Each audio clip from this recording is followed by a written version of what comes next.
भक्तिकालीन कवि रविदास जी अपने दोहों में वर्णन करते हुए लोगों को समझा रहे हैं और कहते हैं, रही मन पानी राखिए बिन पानी सब सून, पानी गए न उबरे मोती मानो चून। रविदास जी कहते हैं कि मनुष्य को हमेशा अपनी इज्जत रखनी चाहिए। श्लेष में यहाँ कहा है कि रही मन पानी राखिए।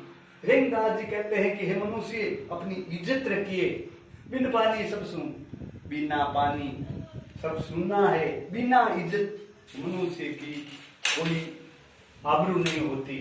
पानी गए न उबरे, पानी गए न उबरे, इज्जत चली जाती है तब कुछ नहीं रहता है। मोती मानो सुन, यहाँ कवि रहीम ने एक शब्द के अंदर तीनों शब्दों का महत्व बताया है। मोती के अर्थ में, मानुष के अर्थ में, चून यानी आटे के अर्थ। तो रविदास जी ने श्लेष में कहा है कि मनुष्य को हमेशा इज्जत रखनी चाहिए और मनुष्य को जिस प्रकार से यहाँ श्लेष दिया गया है कि मोती के पानी का, मोती के संदर्भ में चमक और पानी का मनुष्य के संदर्भ में इज्जत और आटे के संदर्भ में महत्व। बिना आटे से, बिना पानी से आटे की रोटी नहीं बनाई जा सकती। बिना पानी आटे का उपयोग अपन नहीं कर सकते। तो यहाँ रविदास जी ने श्लेष अलंकार में मनुष्य को समझाया है कि जिस प्रकार से पानी से मोती में चमक आती है, मनुष्य इज्जत रखता है और आटे में महत्व है।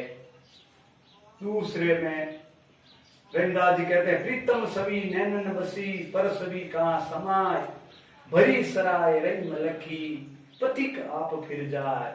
यहाँ दृष्टांत अलंकार है और दृष्टांत कैसे है? रविदास जी ने यहाँ दृष्टांत दिया है सराय का, पथिक का, राहगीर का, और सराय यानी धर्मशाला में। तो यहाँ प्रीतम सभी नैनन बसी, प्रियतम की जो प्रियतम होता है, जो अपन को, जैसे गोपियों को भगवान कृष्ण प्रीतम थे तो वो अपने नैनों में भगवान कृष्ण को बसाए रखती थी। उसको दूसरी सभी यानी दूसरा उसको सौंदर्य अच्छा नहीं लगता था, नहीं भाता था। उसी प्रकार दृष्टांत दिया है कि जो अपना प्रिय होता है या अपना आराध्य जो देव होता है, वो ही मनुष्य को अपने आंखों में बचा लेना चाहिए। दूसरी की फालतू की जगह आंखों में नहीं रहती है। किस प्रकार? जिस प्रकार से एक धर्मशाला है, पति राहगीर आके धर्मशाला में निवास करते हैं और वो धर्मशाला भर जाती है, वो सराय भर जाती है, वो देख करके पति राहगीर वहां से वापस चला जाता है कि यहाँ तो जगह नहीं है। उसी प्रकार प्रीतम के लिए नैनों में जगह की बात बताई गई है, दृष्टांत दिया गया है। आगे 12वें में 2वें में रविदास जी कहते हैं कि औंधरे में जसो होते हैं उपकारी के संग, बाटन वारे के लगे ज्यो मेहंदी के रंग। रविदास जी कहते हैं कि मनुष्य का यश, यश यानी कीर्ति, प्रसिद्धि कब होती है? जब कोई उपकारी व्यक्ति होता है, यश प्राप्ति किया हुआ व्यक्ति होता है या पुजारी होता है या नायक होता है, उसका साथ करने से उसके साथ वाले का भी यश होता है, उसकी भी कीर्ति होती है। किस प्रकार? यहाँ दृष्टांत दिया है मेहंदी का कि जिस प्रकार से अब कोई भी व्यक्ति मेहंदी नहीं लगाना चाहता है, लेकिन जब वो मेहंदी को बारीक करता है, बांटता है, तब वो मेहंदी उसके हाथ लग जाती है और उसका मेहंदी का रंग सज जाता है। उसी प्रकार यहाँ उसका भी उपकारी का संगत करने से दूसरे मनुष्य की भी कीर्ति बढ़ जाती है। यहाँ 13वें में और रविदास जी कहते हैं, बिगड़ी बात बने नहीं लाख करो किनको, रही मन फाटे दूध को मथे न माखन हो। रहीमदास जी वर्णन करते हुए कहते हैं, मनुष्य जब अपनी बात बिगड़ जाती है तब लाख उपाय करने पर भी वो बात सुधरती नहीं है, नहीं सुधरती है। किस प्रकार कि जिस प्रकार से दूध फट जाता है तो उसको कितना भी मंथन किया जाए उससे मक्खन घी नहीं निकाला जा सकता।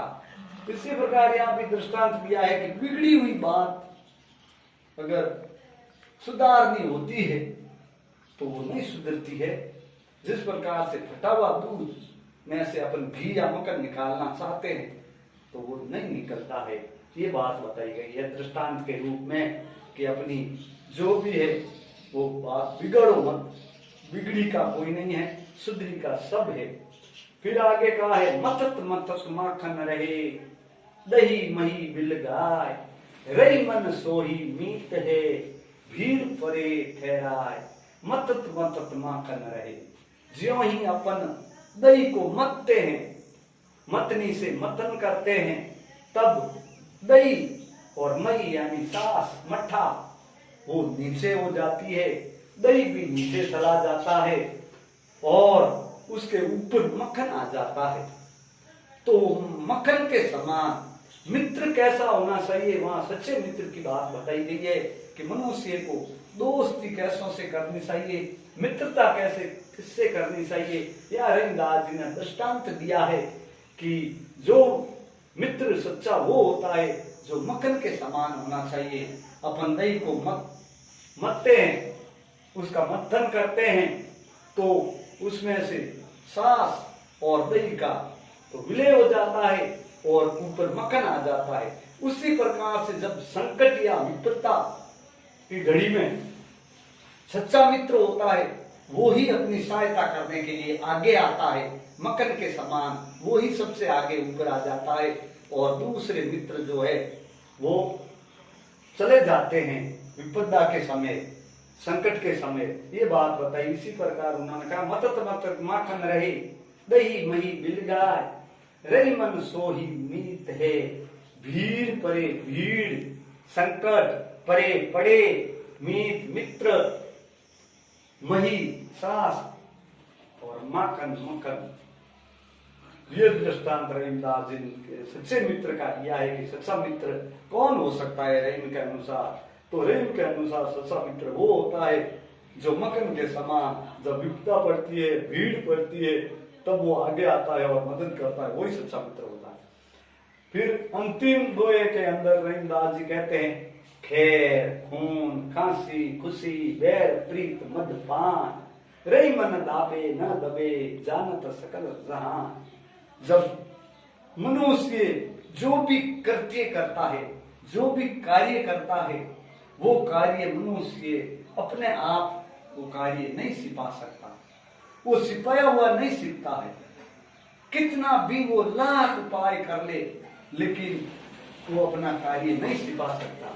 उसमें दृष्टांत दिया गया है अनुप्रास अलंकार के अंदर कि खैर, खैर यानी कुशलता, आदमी खुश होता है तो भले ही वो मुंह से नहीं हंसता है लेकिन उसकी आंखें बता देती है, शारीरिक उसकी भाषा बता देती है कि आज वो खुश है। खून, अगर किसी का खून हो जाता है वो भी नहीं दबता है, कितना भी छुपा के रख लो। मनुष्य को खांसी आ रही है, वो कहता है कि मुझे खांसी नहीं है, फिर भी वो खांसी हो ही जाती है, कभी न कभी तो वो भी नहीं सिपाही सिकती है। खुशी, मनुष्य की खुशी भी सिपाही हुई नहीं सिकती है। और जिससे बैर है, दुश्मनी है, वो दुश्मनी भी नहीं सिपाही सिकती। और प्रीति, जिससे प्रेम है, प्रेम भी सिपाया हुआ नहीं सिकता। मद, और व्यक्ति नशा करता है, वो भी नहीं सिपाया हुआ सिकता। पान यानी इसका जो धूम्रपान करता है वो भी सिपाया हुआ नहीं सिकता। इसी प्रकार रहीमदास जी कहते हैं कि ये जो चीजें हैं ये कितनी भी दबा दो, रही मन दाबे न दबे, कितना भी उसको दबा के रखो यानी उसको छिपाओ, वो नहीं छिपती है। जानत सकल जहान, जान यानी संसार, ये सब संसार जानता है। अपने घर के अंदर धूम करो, अगरबत्ती करो, तो वो उसकी खुशबू बाहर फैल जाएगी। अंधेरे में दीपक जलाओ, उसकी किधर से भी रोशनी बाहर आ जाएगी। और ये सब है, ये छिपाए हुए नहीं सीखते हैं।